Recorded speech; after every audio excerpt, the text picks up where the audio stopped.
Assalamu alaikum, dear audience. Hopefully, all of you are well. I'm also very fine. And today I'm going to talk about some words or vocabularies that are related to education, which I've called it education based vocabs or education related words. So, I have made some notes and I will use all these notes to speak about this issue, that means education based vocabulary. I'll talk about education.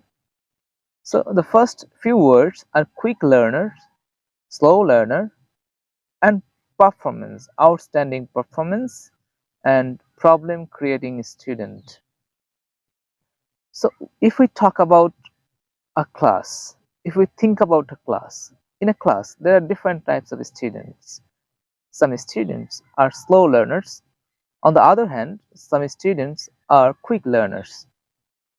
So how do we define which students are slow learner and which students are quick learners? So this is a totally idea, that means which depends on the performance of the students. We justify if the student is a slow learner or quick learner by their performance, outstanding performance. If his performance in the class is outstanding, we think him to be a quick learner. On the other hand, there are some students who are not very quick in learning process. They are called slow learners. And there are another type of student that is called problem creating students. In your class or in our classes, we find this type of students who are not willing or who are not attentive in the class. Rather, they are creating problems for the other students and they are not very attentive. They speak or they gossip in the class. They try to attract the attention of others, and that's why they are called problem creating students. So these three types of students are available in the class. One is this these three types of students are available in a class. So the problem is we cannot handle all these students in the same situation in the same class, and that's why we need to divide the students among different groups. If we can do that, I think that would be better for students like slow learners, in fact, and also for the quick learners. The same quality students can adjust with themselves better. So the next topics or next words is learn by heart, transferring knowledge, and process of transferring knowledge. Okay, in our classes, we find many students who just learn by heart. That means they memorize everything. They're not very attentive to realize the thing. They do not try to understand the topic, they just memorize the answer. And this type of students are not very willing to understand anything in details. Maybe there are other issues, maybe there are some other problems, but I don't know why they are not giving so much attention to understand the topic. So this is students who learn by heart. They in fact are not learning anything. They're not getting or they're not doing the transfer of knowledge. In a class, we need to transfer our knowledges among teachers and the students, and even among students. We can transfer our knowledges. That means what we know, we can transfer to others. The teacher always tries to transfer his knowledge among the students. On the other hand, the student is trying to get the knowledge from his teachers, from his fellow students. This process of transferring knowledge will be remain incomplete if the students are not very willing to understand, not very willing to cooperate with themselves.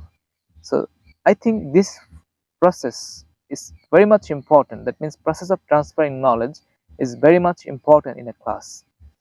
And in a class, the teacher always try to give the informative knowledge, means the information about any topic. It may be a subject related topic, maybe the present situation, everything it can be. So information and collection of information and gathering of information, and at the same time transfer of information is a part of our class. So this part should be given more focus. The next few topic or term or word are seek knowledge, pirated books. So these two terms, that means some students try to seek knowledge from pirated books or from guidebooks, notebooks. They do not try to follow the original textbooks. It is very common in our country that most students always try to copy the answers from the answer sheets or from the from the guidebooks. There are many guidebooks of different companies. I'm not against them, but I'm against the students thinking that you cannot write anything by yourself. They always try to write, but they always try to copy the answers from the answers or answer sheet or from the guidebooks. So this thinking should be changed. We should avoid the pirated books. Rather, we should buy the main books, the main textbooks. If we can try, if we try to write something from the textbook, it would be better. That answer would be better. So, diligence, inquisitive mind, and attentive listener. The students who are heedful, that means who are attentive to their lesson, they are always diligent. They always try to do something diligently. They are never absent-minded. They are always attentive. That's why they are called attentive listener. And this type of students who are attentive in the class, they can get the 100% benefit of the class. So the other type of students are absent-minded. That means who are not attentive to the class. This type of students never try to communicate with the teachers, or with the students. That means they lag behind in communicative language.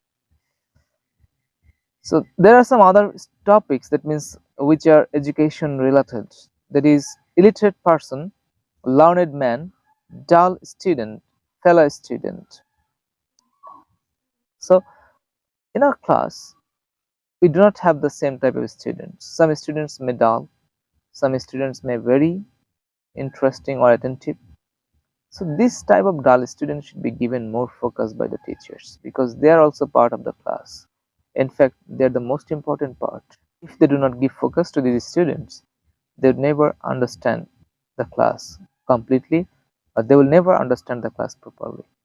So there, everybody in our country are not literate. As we know, we are a developing country, so many of the people of our country are still ignorant. They are not literate. They do not understand the importance of literacy, the importance of education. But the thing is changing right now.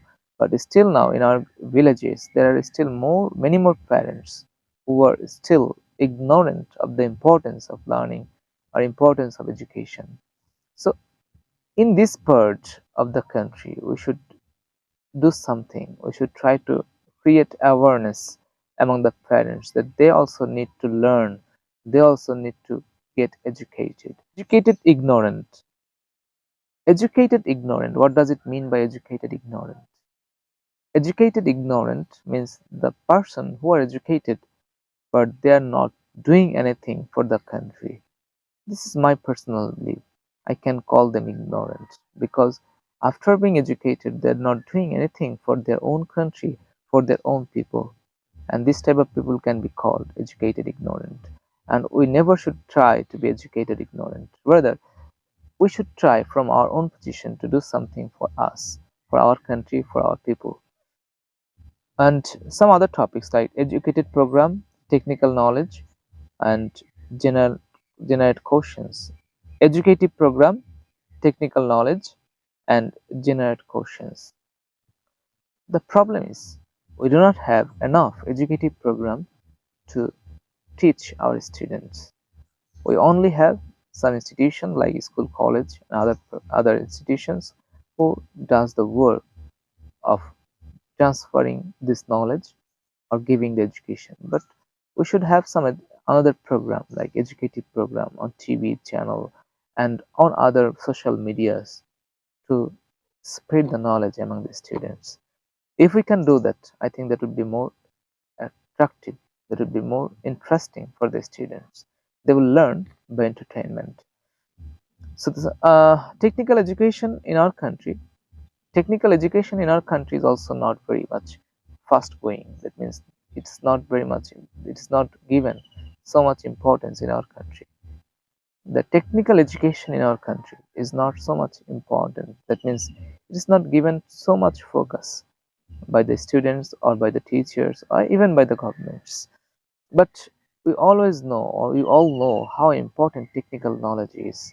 A student who have a technical basic knowledge, they can do something more interestingly, they can do something more importantly. So this type of technical knowledge can be given to the students if it is important. Our government has taken some initiatives so that the teachers and among the students can also be technically developed. They're doing their best, but I think our people, that means we ourselves, are not interested in this sector, and our parents are not also very much interested. They're not very much conscious about it. So if the thinking can be changed, I think that would be better for the students and also for the country people. So, medium of language and acquire knowledge. So, when we are teaching in our country, we should try to know, we should learn by which language. Should we try to use our mother tongue, or should we try to use some other language like English?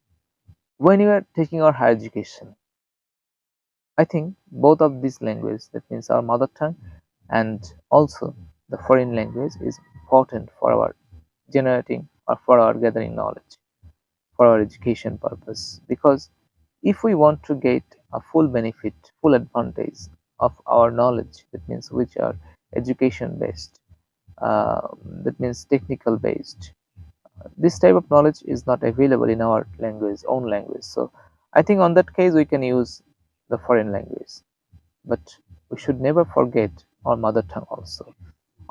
We can be bilingual. That means we will use two languages at the same time: our native language, that means our mother tongue, and also the foreign language like English. In a class, these two type of language is also important, because when you are interacting with the students, they need to understand your words, they need to understand what you are saying them, what you are telling them, what you are teaching them. So on that case, you can use both of these languages. So these are the words related to education, and there are many more words related to education. Now it's your duty to find out more words and make sentence with these words. What I'm doing, I'm trying to make some sentences using these clues, and I'm trying to make a interrelated speech. That means the sentences will be interrelated, will be on a certain topic. This will help you to make a complete speech, and that will be a good practice for your speaking part. Thank you very much for watching. Stay with us. Allah Hafiz.